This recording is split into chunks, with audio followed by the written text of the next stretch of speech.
Hi, I'm Raghu Kumar, the founder at Rain Platforms, and welcome to another episode of the Trading Rooms podcast.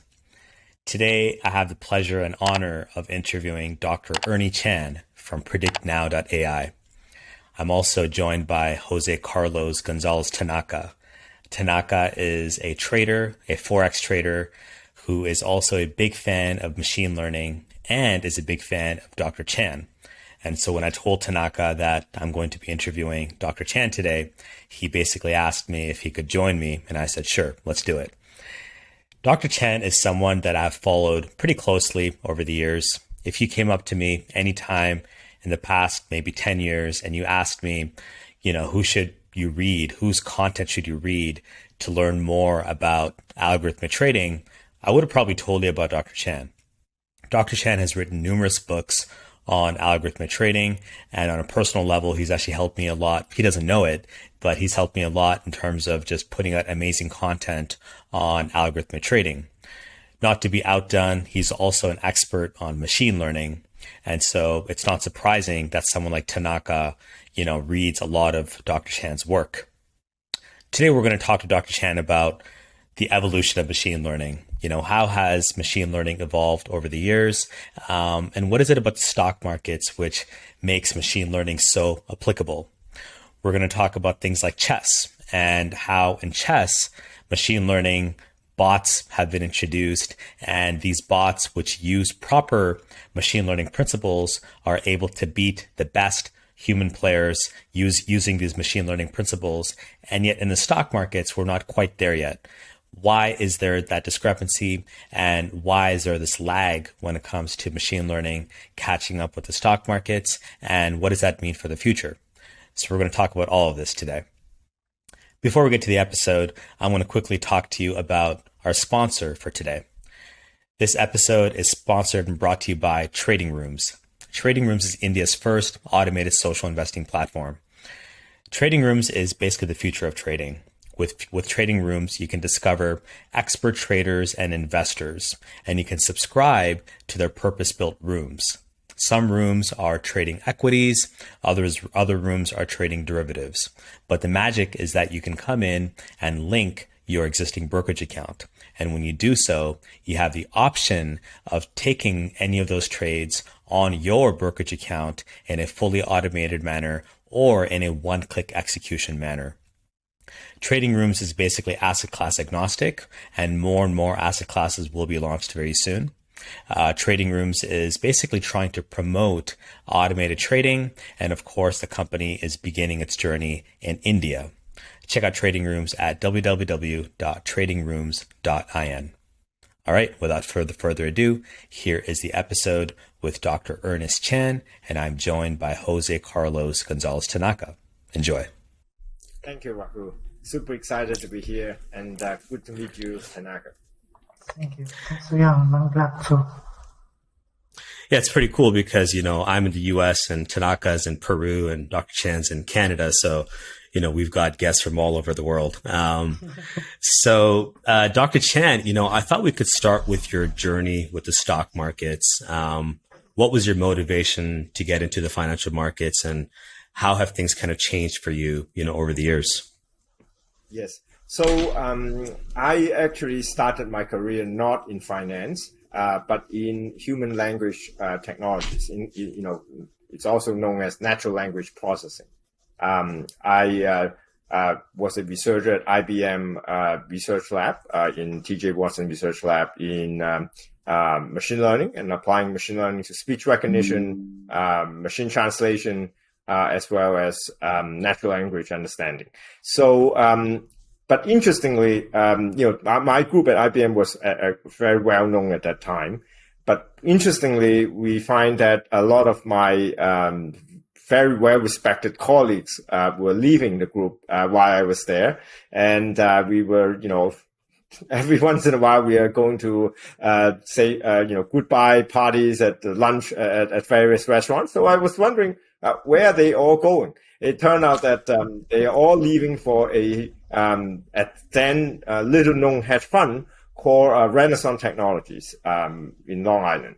And and they were being offered multiples of the salaries at IBM, and so I was wondering, why are these famous researchers leaving for a little-known hedge fund? It turned out that they were generating eye-popping returns month after month, and so that piqued my interest in finance, and so after a few very productive years at IBM, I also decided to explore applying machine learning to finance, and because I already lived in New York. It's quite a long track to Long Island, so I decided to go next door, which is Morgan Stanley, which has a newly formed group in applying machine learning to finance called the Data Mining and AI Group, and that's where I started my journey in finance proper. Sure. So when you made that switch, was there some sort of inclination to kind of see where things were headed, like in the future? Was it like an emerging field where you thought that this was something that was going to change the stock markets in the future? Like, was it something like that? Well, certainly, everybody think that if a robot, machine learning program can predict the market and be very profitable, that is really the holy grail of finance, or at least of trading, right? So everybody should just start the program and have it learn all the nuances of the market, and we don't have to spend any effort. Everybody just retire to the beach, and certainly that was the holy grail, the dream. It turned out that reality is much less rosy than we had expected. And we found out the hard way. We actually, spend, and it's not just us. I thought that, well, it's because of our limited experience or intelligence that we won't make it a great success. That was being touted by many people in the field. But in recent years, we have learned from world-renowned experts in this field, such as Dr. Marcus Lopez Prado, that actually most machine learning hedge fund fails. The successes are the very, very few exceptions. And there are, he have gone around giving talks on the top 5 or top 7 reasons why most machine learning hedge fund fail, and I agree with all of them, and from first-hand experience, quite frankly. And however, the news is not all grim. We have learned from his book and from many other research and from our own experience how to actually make machine learning useful in finance, and it is quite different from the way that we initially thought it would. Sure. Be. Yeah, so I'm sure we're going to talk about all that today, in terms of why there are so many kind of false notions on machine learning. But before getting to all of that, let's just first define, machine learning a little bit. If you can maybe define just the basics of machine learning, and also, why is the term so popular in this entire space of trading stocks? Right. So that is a very good question. There is often a lot of confusion between what's so-called an artificial intelligence versus machine learning versus algorithmic trading. What are the differences? So in the old days, there is a distinction between artificial intelligence and machine learning. Artificial intelligence can be considered as expert system in the old days, where many experts, domain experts, would program rules into a computer. Let's say you want to train a program to play chess. You would have, grandmasters think of all the moves that they can think of in different circumstances, and write them down and have the programmer program them in the computer, so that the computer will know in most circumstances what to do.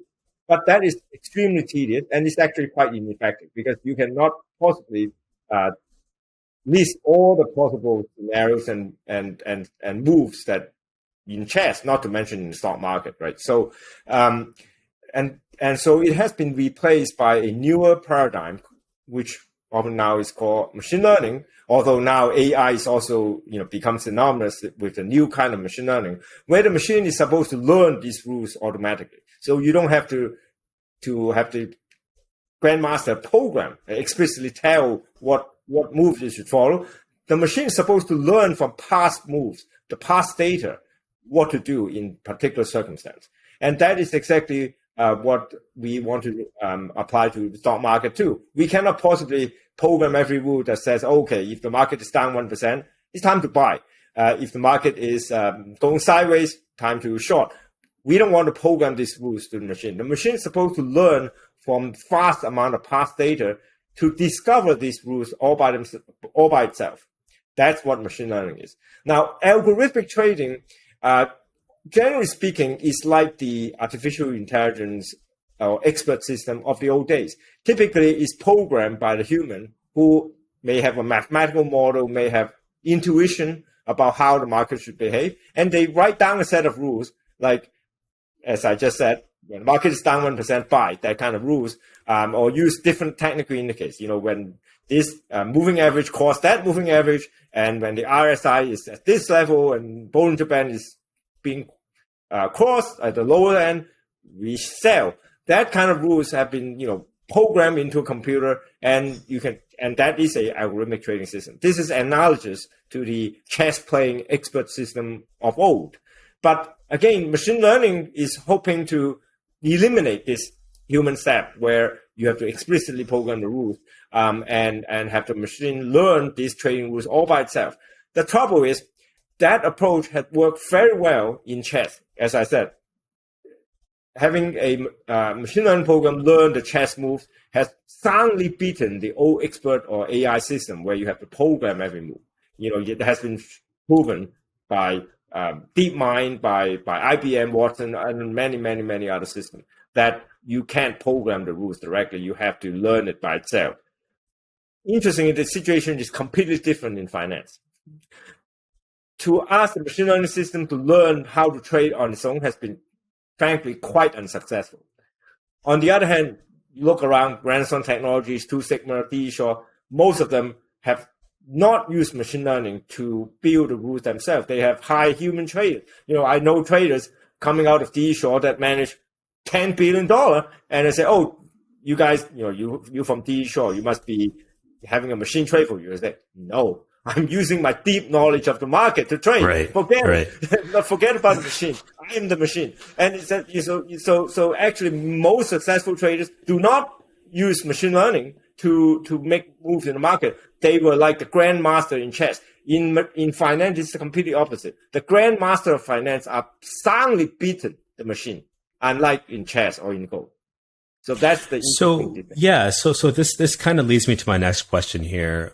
Why is there that disparity between, say, in chess, like you mentioned, right? Like I remember when I think it's Deep Blue, right, beat Kasparov, and then now you have, what is it, Alpha Mind, and the other one's something Zero, right? They can basically beat the best chess players in the world, and I'm assuming they are based on machine learning models, right? Because when I watch some of those chess games, they are routinely using new moves that human players don't use, right? Mm-hmm. Why can't that same concept be actually applied to the stock market? Is this something that has not yet been developed, or do you think there's an actual difference between the stock markets versus something like chess?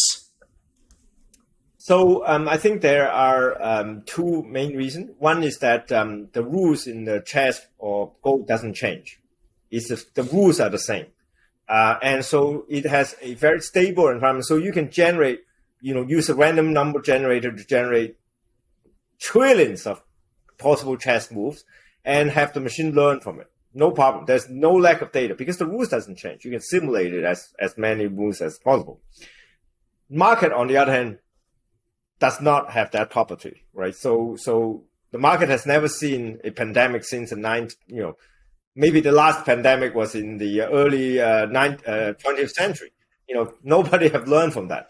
The market has not seen a war for maybe a war sitting in the middle of Europe for, I don't know, 50 years, right? The last war, that was the time when there was perhaps no computer was around.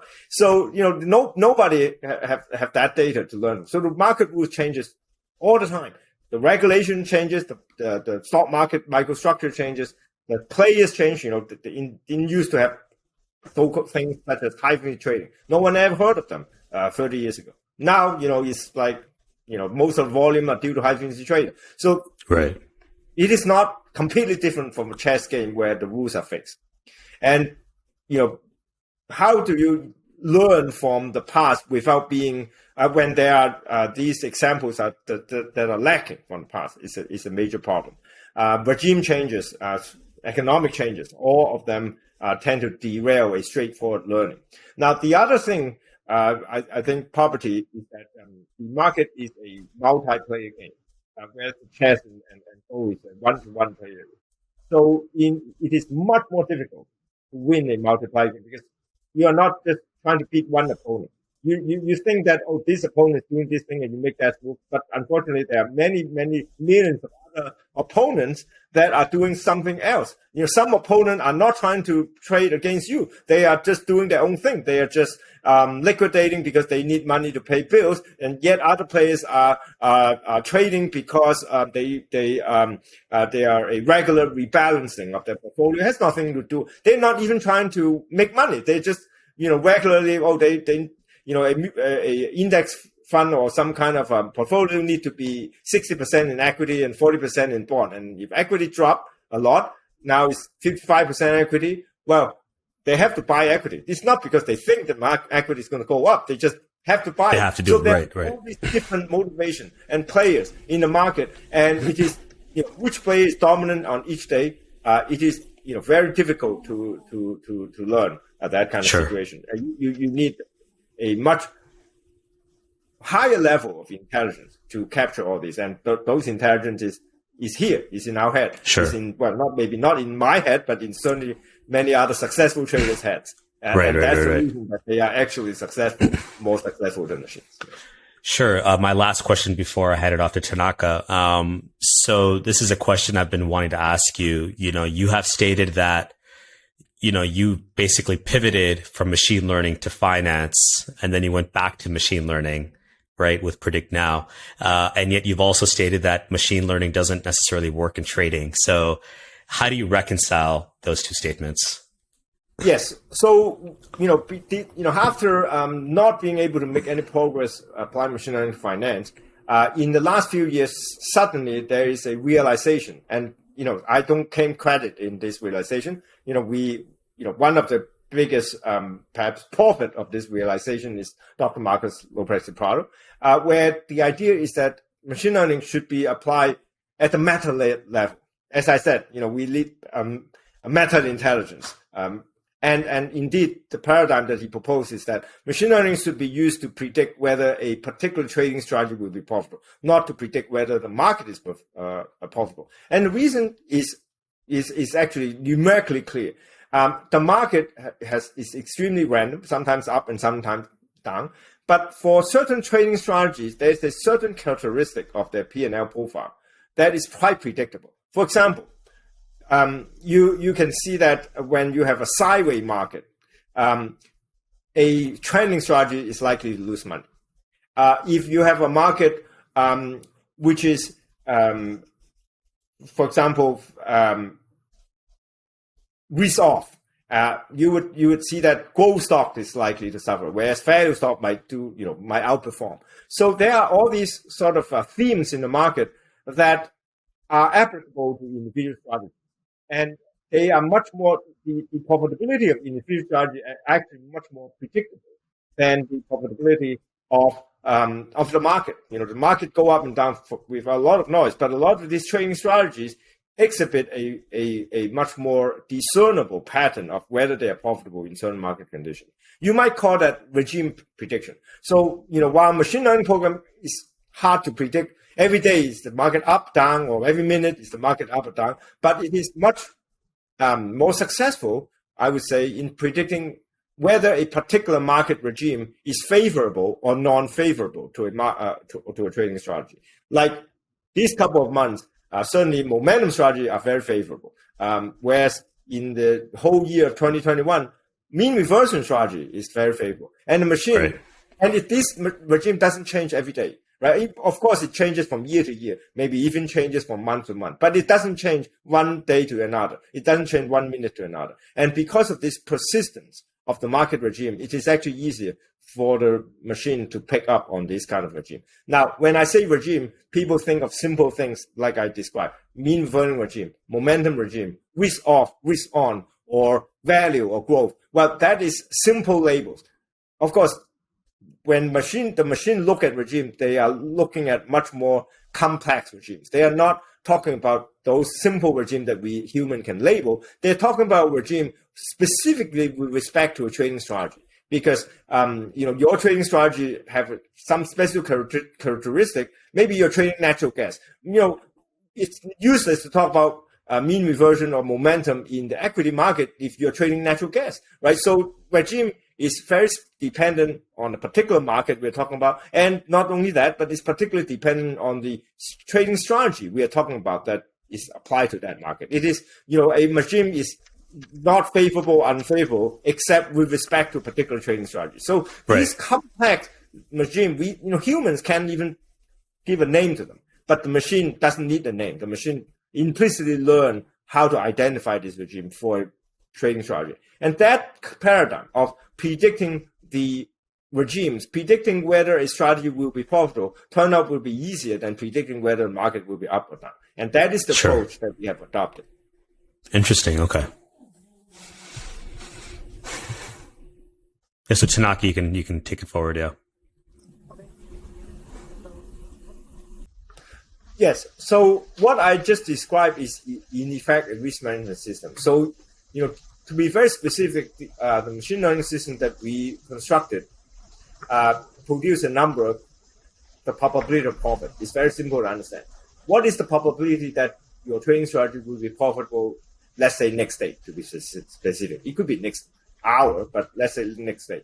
So if the probability is low, well, the probability of profit is low, normally you would just say, let's not even take a position next day because it's going to lose. Whereas if the probability of profit is high, you might think that the risk to your strategy is low and therefore you should maximize your position size. So that in effect is a risk management system. And it is a risk management system. I think it is more effective and more sophisticated than what is being used by most, let's say banks or investment banks or large hedge fund, where typical approach is, let's say you run a value at risk calculation or conditional value at risk calculation. But all those traditional risk measures are based on nothing more than simulation of the past or based on returns and covariances of the instruments from the past.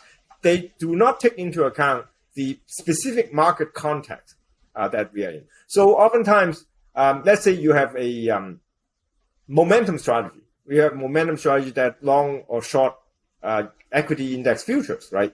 If you just feed it into a value at risk calculation, they will say, this right now is very risky. This has a big chance of losing money because you're holding equity index future, right? But little does the program know that, hey, you're running a momentum strategy. The momentum strategy is particularly profitable when the market is extremely volatile. So it typically generates the opposite conclusion. Whereas a machine learning system will understand the context. It learns from the past behavior of your momentum system that, actually, when the volatility is high, this system has less risk, which is completely contrary to a traditional risk management system would say. Traditional risk management say, high volatility, high risk. But actually, for your particular trading strategy, high volatility means less risk. So that's exactly what the machine learning system has picked up. And that is not theory. We observed that in practice. We, in fact, has a momentum trading strategy, a crisis alpha strategy that behave exactly the way I described. Less risk when the market is going crazy.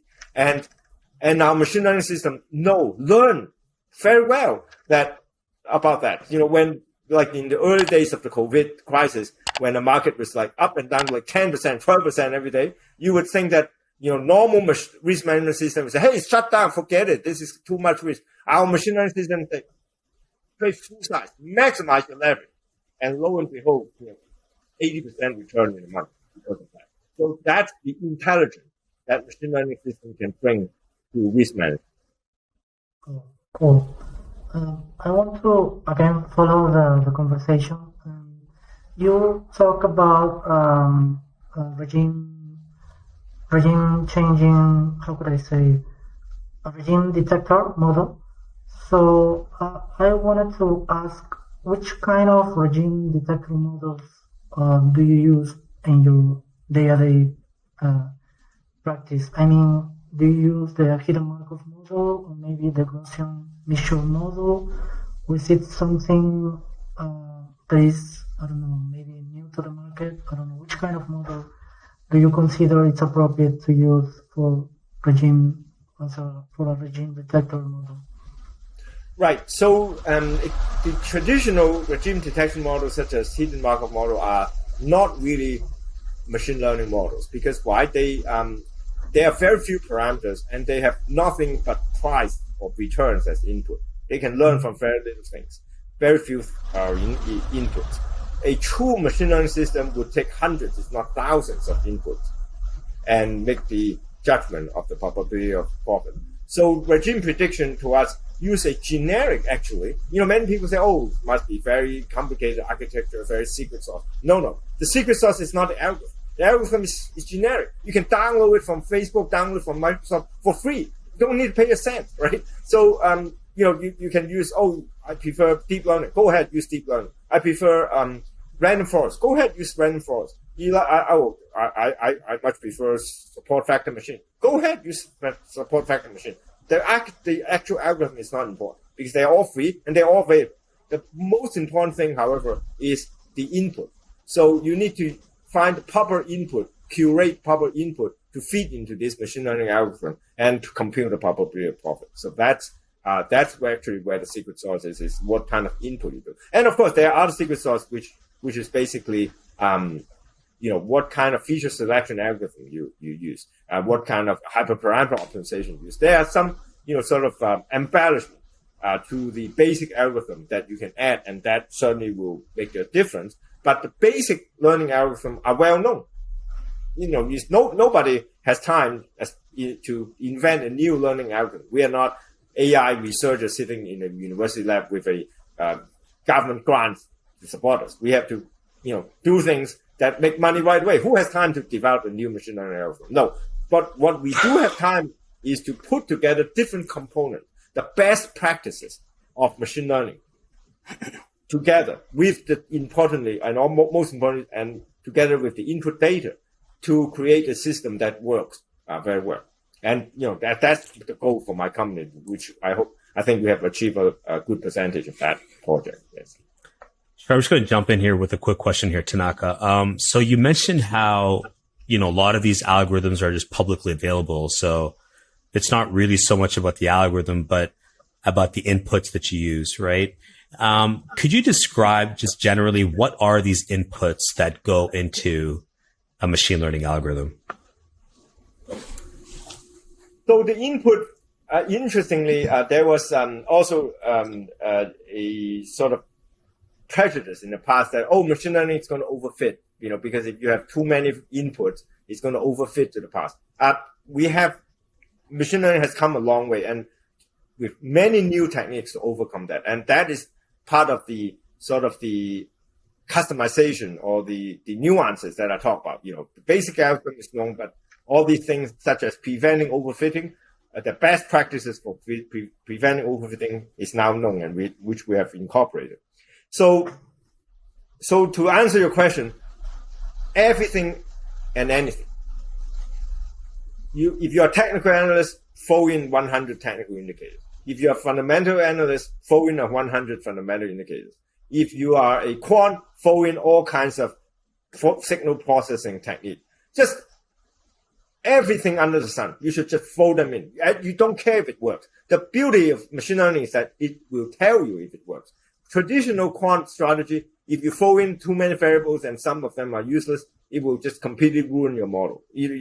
Simplicity is the key for traditional quantitative strategy development. For machine learning, the goal is, because it's not to create new strategy, but to assess the viability of existing strategy. You throw in everything because there are algorithms that we can use, particularly called feature selection algorithm, that will eliminate the ones that are useless and focus on the ones that are really useful. So I would say that the short answer is everything. Sure. And back course, to you, Tanaka. Some of these data could be very exotic, right? I mean, you could have satellite imagery, you could have new sentiment, you could have Twitter, all the tweets that Elon Musk ever written, and so forth. So it's the sky's the limit. Yes. I just have one follow-up question to that, but then if you keep throwing in more and more inputs and more variables, then isn't it inevitable that some permutation combination of those variables will lead to, a good profit on paper, because of just how, statistics works, or is that like a false way of kind of thinking about it? Well, again, that is where the modern advances in machine learning has resolved the problem to a large extent. Nowadays, actually, there are very few instances of overfitting because of techniques such as cross-validation, and techniques such as bagging, and all these techniques, actually, we all heard about deep learning, right? I mean, what's deep learning? How is it different from neural network? Well, I mean, neural network have been worked on since 1960s. How is it that all of a sudden in the last 10 years, we hear like everything, look at your cell phone, look at Google, whatever you use nowadays, you cannot get away from deep learning for more than like a few minutes a day. The moment you pick up your iPhone, you have deep learning. How is it possible that suddenly neural network worked so well? Hadn't worked for decades, and suddenly in the last 10 years it worked. That's only one major breakthrough. And one major breakthrough is a technique called dropout. And the dropout technique is exactly what is used to avoid overfitting. It is simply a technique to avoid overfitting in neural network. And similarly, there are other techniques applicable to other machine learning algorithms that has been used to avoid overfitting. And that has bring machine learning algorithm from a pure academic fantasy to the real world. And so whatever you have discussed has been solved. I'm boldly state that it has been completely defeated, this problem of overfitting. Amazing. Yeah. Look at your iPhone. That's the proof of it. Okay. Right. I wanted to ask also.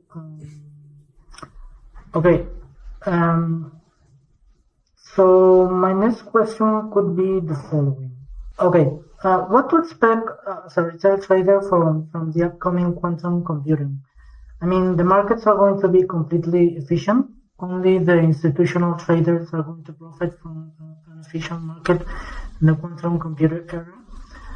What do you think will be your opinion regarding this new type of technology for retail traders?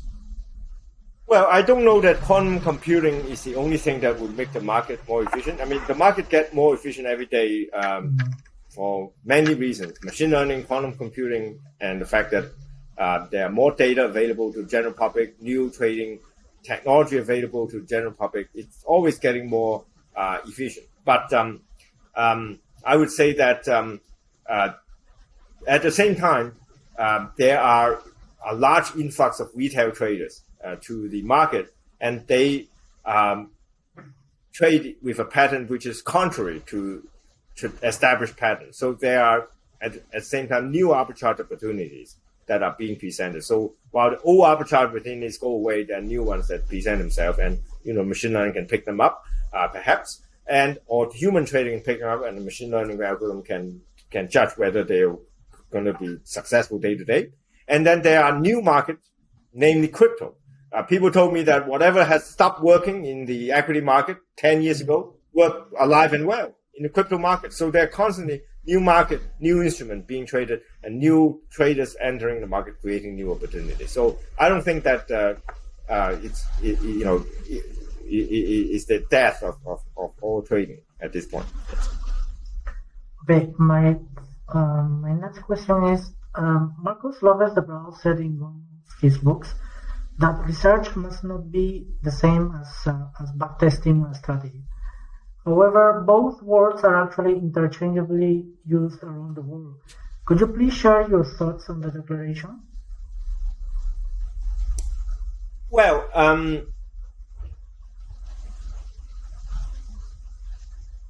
for us, if we are looking from a machine learning point of view, the research that we are doing is definitely not in discovering new trading strategies, but in how to assess the potential risk and profitability of a trading strategy. So that's certainly completely different from backtesting. Whereas backtesting is a sort of validation of whether a trading strategy is successful overall, right? Mm-hmm. So now, if you are outside of the context of machine learning and you just look at research and backtesting of a strategy itself, putting aside machine learning, then the distinction is that many people use backtest to randomly look for strategies. They say, I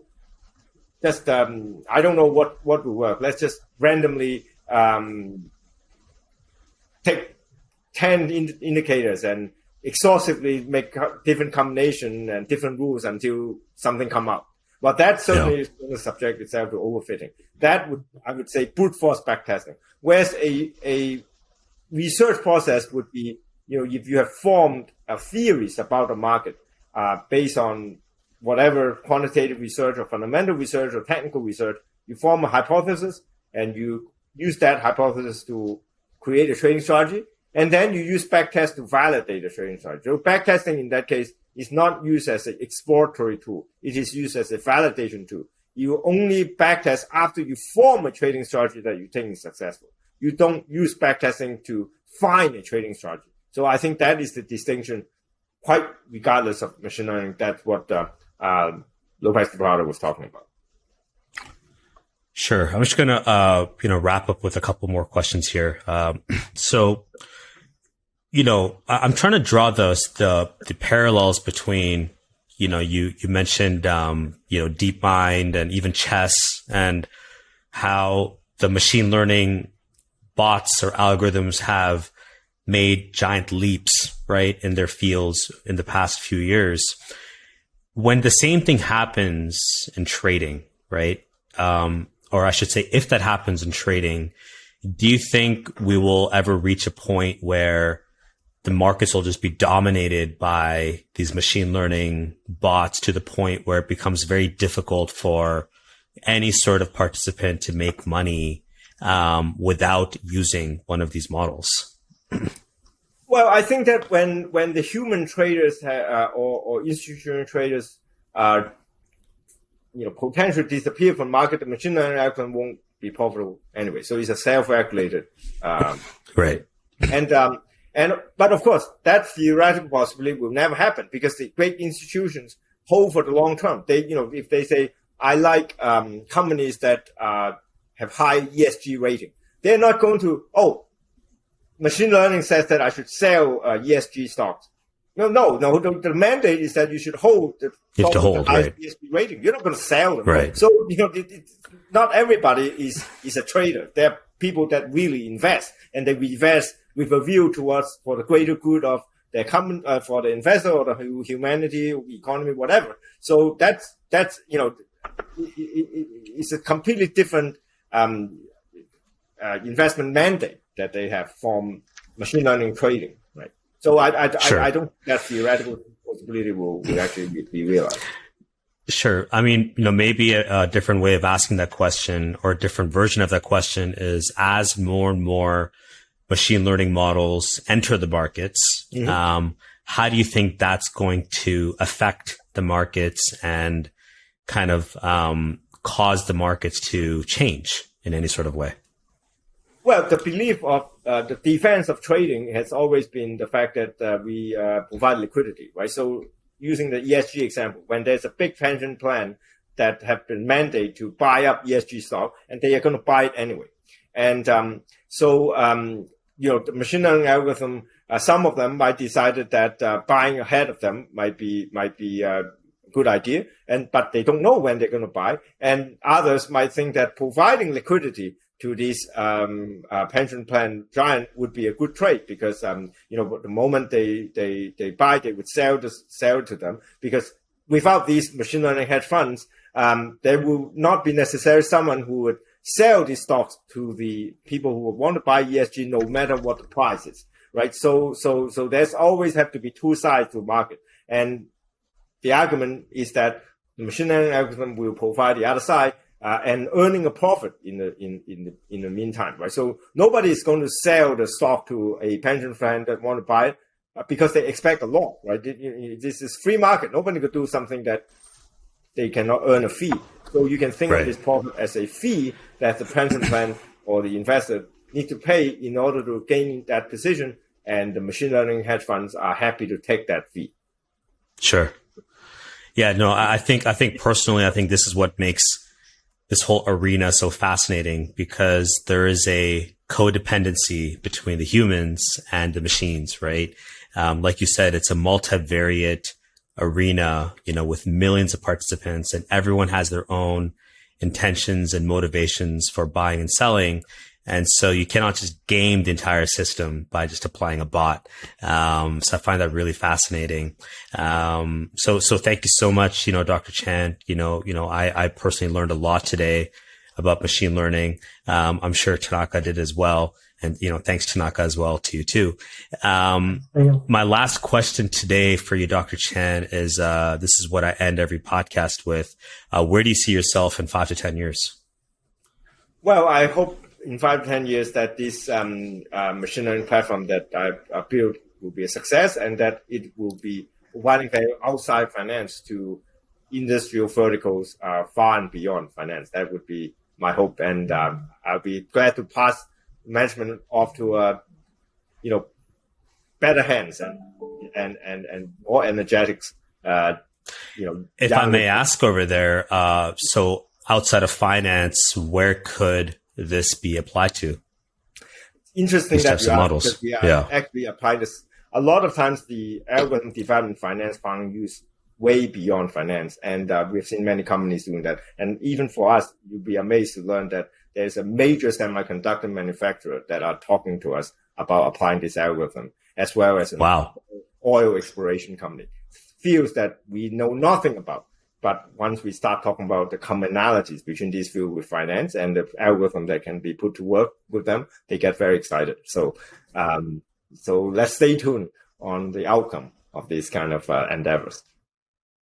I love that, because it kind of puts the stock markets in the middle of everything, So amazing. Thank you so much, Dr. Chan. Appreciate it.